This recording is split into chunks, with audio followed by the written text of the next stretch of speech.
Welcome to Fortress of Faith with Tom Wallace, calling North America to repentance and revival.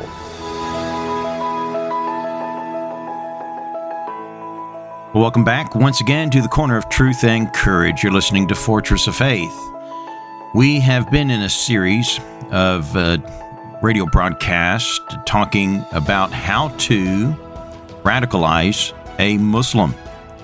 We're going to wrap this up here today. I've covered the 10 steps that you would go through in order to radicalize a Muslim. Let's do a little bit of profiling. How do you know if your Muslim friend, neighbor, colleague has been radicalized? Has he been made a fundamentalist? As we've talked about in the previous broadcast, we don't like the word radicalized. Radicalized suggests that it's something outside of the norm of Islam, that they're doing something not loyal to the teaching of the Prophet Muhammad. No, actually they are. And it's radical to us. You know, we consider that kind of behavior of killing someone simply because they don't agree with your religion. We consider that radical, but not to Muhammad, as we've covered on many occasions in this program. The Quranic and the teaching of Muhammad of ordering and commanding jihad and the killing of the infidel. And let me say this quickly. You know, will you find violence and genocide in the Bible? Yeah, you will. But you'll find that it was limited to a nation, to the nation of Israel, to deal with a particular nation that had severely mistreated them, and God called them to perform justice and to kill every woman, man, child, livestock. You see that on a few rare occasions in the Old Testament, but it was limited to a group for a short period of time. But in Islam, it's open game. As long as there's kafir, as long as there is unbelievers and infidels, and if they will not repent and turn to Islam, then you're either to subjugate them as demis or kill them. You know, this is the teaching of jihad. Now, fortunately, not many Muslims have the courage to live according to the commandments of Allah. But those who have been fundamentalized and believe in it may come to have the courage to follow through with it. So how do we profile this? Now, first of all, there's some groups we can eliminate, okay?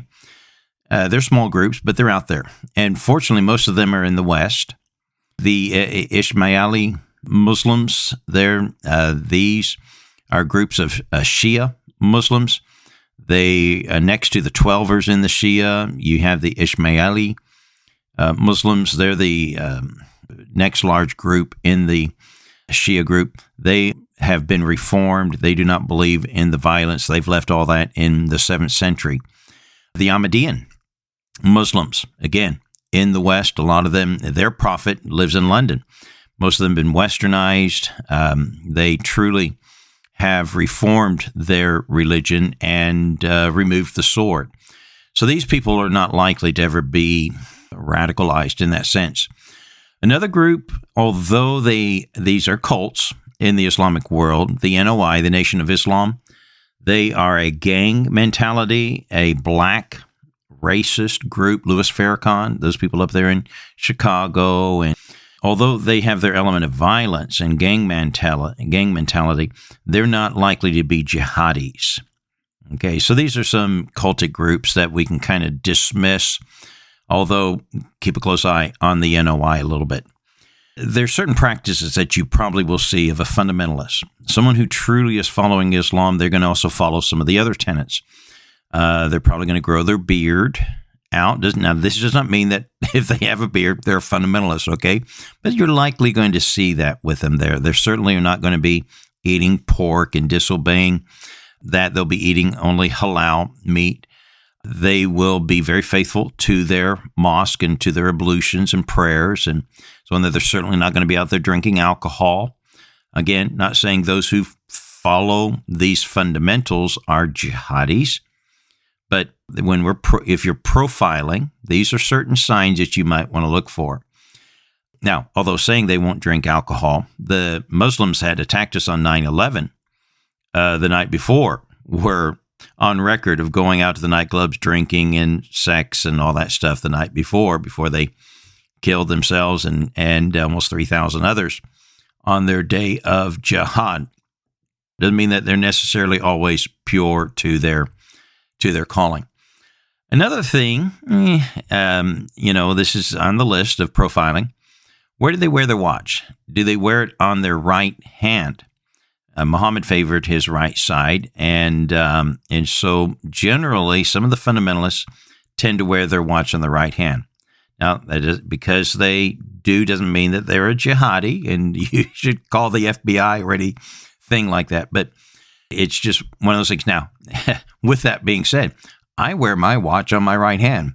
Why? I'm left-handed. I was taught as a child. Wear your watch on your weaker hand because you're likely not to break your watch with that hand. You do more stuff with your left hand. And that's why people who are right-handed usually wear their watch on their left hand. So if they are right-handed and do wear their watch on their right hand, there might be a reason for it because of their fundamentalism. Now, one trait that we usually see of jihadis, before they perform a jihadi attack, they'll make a trip to the Middle East.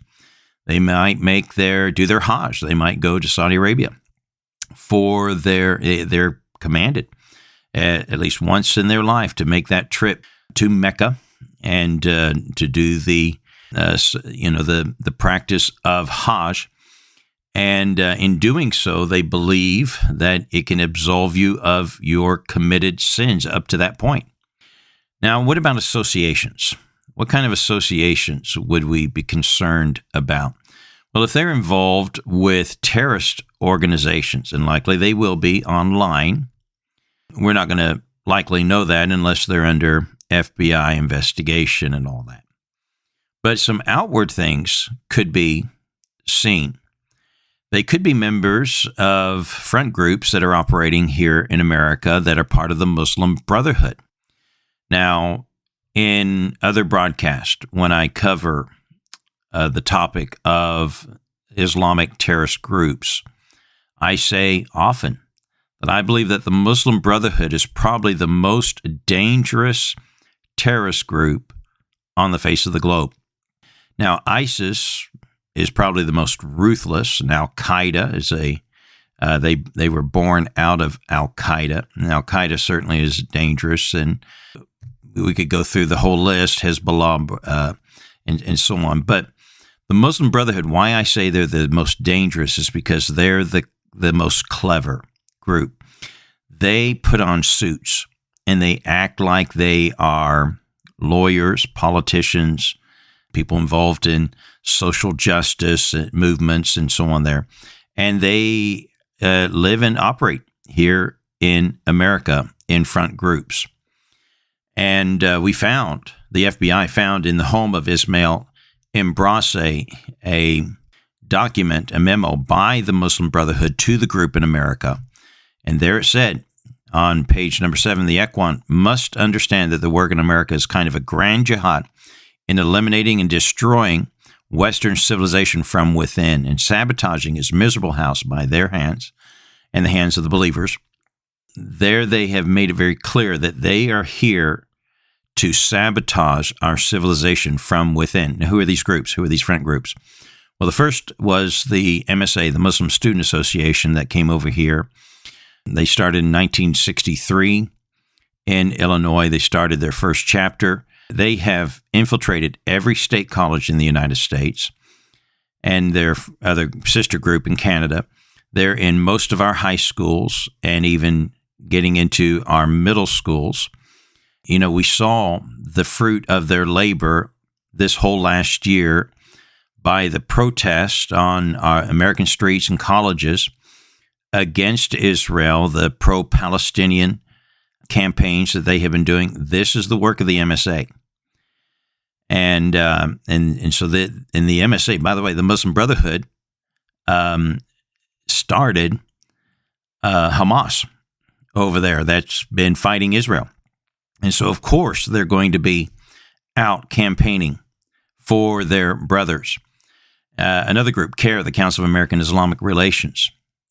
These are the people who lobby in our legislation groups. Their headquarters is just 2 blocks away from Congress. They're in Washington, D.C. Their headquarters used to be in Chicago, but when Obama went to Chicago, guess who followed them? Yep. So that's CARE, the Council of American Islamic Relations. And you have ISNA, the Islamic Society of North America. Their headquarters is in Plainfield, Indiana, just outside of Indianapolis. And this is the grassroots movement. When it comes time to vote, when it comes time to get the vote out, these are the people that will be doing that. And then you got the NATE, the North American Islamic Trust. That's the bank. 80% of the mosques in the United States are owned by NATE. All these are front groups of the Muslim Brotherhood, and they're operating here in America. So if we're profiling, if we're trying to say, okay, well, how do I know if my Muslim friend is perhaps been persuaded into fundamentalism? They're not likely going to come out and tell us, but there's some questions we might ask, some revealing questions. And now, because of time, I'll just get to the punch. I mean, there's about 6 or 7 or 8 different questions we could go through. But the biggest one is, how do you feel about Jews in Palestine? And I phrase it that way because the Jews are not in Palestine. The Jews are in Israel. But refer to that as Palestine. What do you think about Palestine? What do you think about Israel, Jews, and so on there? And that likely is going to invoke an angry conversation. When people are angry, they start slipping. Their temper, they lose control of being calm and collect, and they might say things that they didn't plan to say. So, invoking questions about the Holocaust and so on there, and or was Hitler justified in killing the Jews? And some kind of conversation in those areas might spark a little bit of a revelation that they don't plan to share. And so these are some what we would call profiling of Muslims to determine that. Now, I want to close with this. It's not our job. Please don't go out there trying to go do this. But if you have that curiosity and suspicion, these are things that may help you along the way. And you say, well, what if they're Sunni or Shiite? What does that mean that they're going to be one way or the other? That won't tell you much. But these are things I think that will help you. But our main goal is not to necessarily find out what they are. Our hope and prayer is to keep our country safe from terrorism, but also this. These Muslims need to know the truth. They need to know the true God of heaven and earth. Well, folks, that's going to be it for today. And this series, I hope it's been help to you there. You'll find out more information on our website at fortressoffaith.com. Join us again next time at the Corner of Truth and Courage. God bless you.